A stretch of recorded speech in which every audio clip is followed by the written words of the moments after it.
लोकांमध्ये तर खूप नाराजी आहे. भ्रष्टाचारी आणि दादागिरी गुंडगिरी करणारा नगराध्यक्ष नको. त्यांना हे जाऊन विचार ना, बूथ किती आहे ते बूथ माहीत नसणार त्यांना. आमच्याकडे 1/10 1/30 चे बूथ आहेत तयार.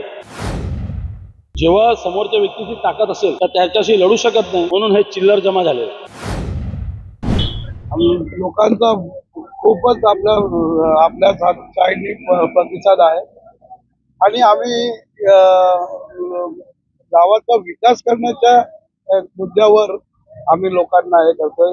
गावातले रस्ते असेल, गटार असेल, क्रीडांगण असतील, आरोग्याच्या याच्यावर असेल, सगळ्याच म्हणजे नगरपालिकेची स्वतःची इमारत असेल, सगळ्याच कचरा व्यवस्थापन असेल, सगळेच कामासाठी आम्ही त्यांना एक बोलून आम्ही त्यांना डहाणू येथील नागरिकांना सध्या कुठल्या समस्यांना सामोरं जावं लागतं की अनेक वर्षांपासून विकास कामं झाली?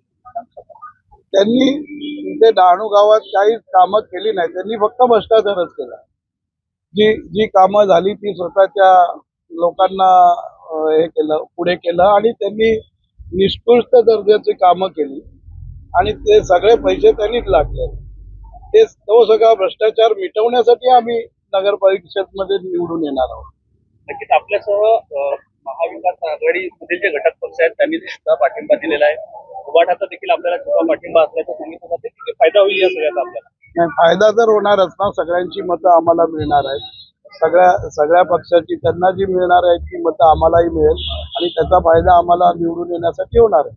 काही नाराजगी आहे का माजी नगराध्यक्षांविरोधात, त्याचा तुम्हाला फायदा होईल? लोकांमध्ये तर खूप नाराजी आहे. लोक समोरून म्हणतात की आम्हाला असा भ्रष्टाचारी आणि दादागिरी गुंडगिरी करणारा हे नगराध्यक्ष नको म्हणून. कसा प्रचार करताय आपण आणि नागरिकांचा बघा प्रचार आम्ही जे सुरू केला, मला ज्या पक्षाने जेव्हा परत मला संधी दिली लढायची, तेव्हा आम्ही आणि आमच्याबरोबर 27 नगरसेवक जे उमेदवार उभे आहेत बीजेपी मधून, आणि जेव्हा 2017ला आम्ही थेट निवडून आलो, त्याच्यानंतर जे काम आम्ही केलं प्रत्येक वॉर्डमध्ये केलंय आणि काम करताना तुम्ही क्वालिटी बघा. जे 7 वर्ष 6 वर्ष रोड झाले, आज पण रोड तसेच आहेत. पाणी योजना बंद पडलेली, पाणी योजना सुरू केली. त्याच्यानंतर कोरोना काळामध्ये एवढं काम केलं लोकांना आमची गरज होती, तेव्हा हे लोक जे आज उभे आहेत इलेक्शन मध्ये ते घरातून बाहेर पडले होते का? त्यांना हे विचारा की तुमचा फोटो दाखवा कोरोना काळामध्ये मदत करताना कोणाला.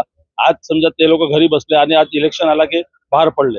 आज इलेक्शन 2 तारीख 3 तारीख संपला की हे परत दिसणार नाही. आणि दुसरी गोष्ट, आपला डहाणू फेस्टिवल सुरू केला.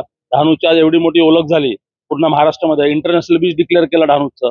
त्याच्यानंतर फायर ब्रिगेड आली, आरोग्य डिपार्टमेंटमध्ये आम्ही काम केलं. त्याच्यानंतर आपला जे दिव्यांग होते, डहाणू एक पहिली नगर परिषद आहे पालघरमध्ये जे दिव्यांग लोकांना पेन्शन सुरू केलं. त्याच्यानंतर फक्त आम्ही नगरपालिकेचे लोक पब्लिकचं बघितलं नाही, नगरपालिकेचे कर्मचारीचं सुद्धा बघितलं. तुम्ही कर्मचारीची पण बाईट जाऊन घ्या. त्यांना 6 पे एरर 7 पे एरर हे कधीच कोणी दिलेलं नाही एवढ्या वर्षात. त्याच्यानंतर त्यांना मेडिक्लेम आज पण कोणीच दिलेलं नाही नगरपालिकेमध्ये. ते माझ्या काळामध्ये आम्ही सुरू केलं. लाखो रुपये मेडिक्लेम दिलं त्यांना. मेडिक्लेम का? तर बिचारे लोक काम करतात तर त्यांना पण मदत व्हायला पाहिजे. फक्त जनताच्या नाही, आम्ही कर्मचारीचा सुद्धा विचार केला. त्याकरता एक काम केलं आम्ही. एवढं काम केलंय का तुम्ही फिरले लोकांमध्ये तर लोकही सांगतील का काम कोणी केलं. हे लोक 8 वर्ष दिसले नाही बाहेर. विकासाचाच विरोध केला आहे लोकांनी. प्रत्येक कामाचा विरोध. पारनाक्यापासून तर तहसील ऑफिसचा रोड नाही व्हायला पाहिजे, पाणी पुरवठा नाही चालली पाहिजे. डहाणू गावाच्या मशांचा विरोध केला. कॉन्ट्रॅक्टरला शिवीगाळी केली, काम करायचं नाही इकडे. का? तर हे विरोध केला, काम नाही होणार तर भरत राजपूतचं नाव खराब होईल. पण त्यांनी तरी पण सुद्धा आम्ही काम केलं. तुम्ही जाऊन ते जनताला विचारा. आणि हे सांगतात तर काहीच काम केलं नाही, तर ह्यांना हे विचारा की 8 वर्ष झाले, 5 वर्ष नगरपालिका होऊन झाले आणि 3 वर्ष नगरपालिका संपलं. त्या 3 वर्षाचा पिरियड तो आहे आणि 5 वर्ष नगरपालिका. ह्यांनी एक सुद्धा मोर्चा काढला का विकासासाठी? का विकास झाला नाही? एक मोर्चा प्रांत ऑफिसला दाखवा, तहसील ऑफिसला दाखवा, सीओ कडे दाखवा. कधीच नाही. आता उठले, ह्यांनी असं केलं, त्यांनी तसं केलं. लोकांना माहित आहे तर जनतामध्ये लोक कोण राहतो आणि कोण काम करतो. कोकणासह पालघरमधील जी डहाणू नगर परिषद आहे याच्याकडे विशेषतः शिवसेना आणि भाजपचं लक्ष लागून राहिले, कारण की थेट लढतायत, समोरासमोर लढत आहे. काय वाटतं, काय करू? बघा, जेव्हा मागे पण 4 लोक उभे होते 2017ला, आता पण बीजेपी उभे राहणार. बीजेपीची ताकद आहे कार्यकर्ता पक्षाकडे. प्रत्येक बूथवर आमच्याकडे कार्यकर्ता आहे. त्यांना हे जाऊन विचार ना, बूथ किती आहे ते बूथ माहित नसणार त्यांना. आणि बूथावर तर कार्यकर्त्याची दूरची गोष्ट, बूथ पण माहित नसेल की बूथ किती आहेत. आमच्याकडे 1/10 1/30चे बूथ आहेत तयार. त्याच्यानंतर डहाणू नगर परिषद ही बीजेपीची आहे आणि बीजेपीचीच राहणार. काल देवेंद्र फडणवीस साहेब येऊन सांगून गेले का पूर्ण महाराष्ट्र भरत राजपूत बरोबर आहे. तेवढा मोठा आशीर्वाद आहे माझ्या मागे आणि विकास फक्त बीजेपीच करू शकते, दुसरा कोणता पक्ष करू शकत नाही. विरोधक एकत्र आले त्याचा काही बघा कसं आहे, तुम्हाला हे माहिती आहे विरोधक कधी एकत्र येतात, जेव्हा समोरच्या व्यक्तीची ताकद असेल तर त्याच्याशी लढू शकत नाही, म्हणून हे चिल्लर जमा झालेले आहेत.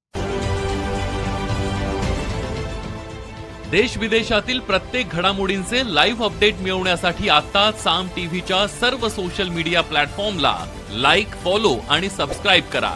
तसंच सर्व नोटिफिकेशनसाठी बेल आयकॉन प्रेस करायला विसरू नका.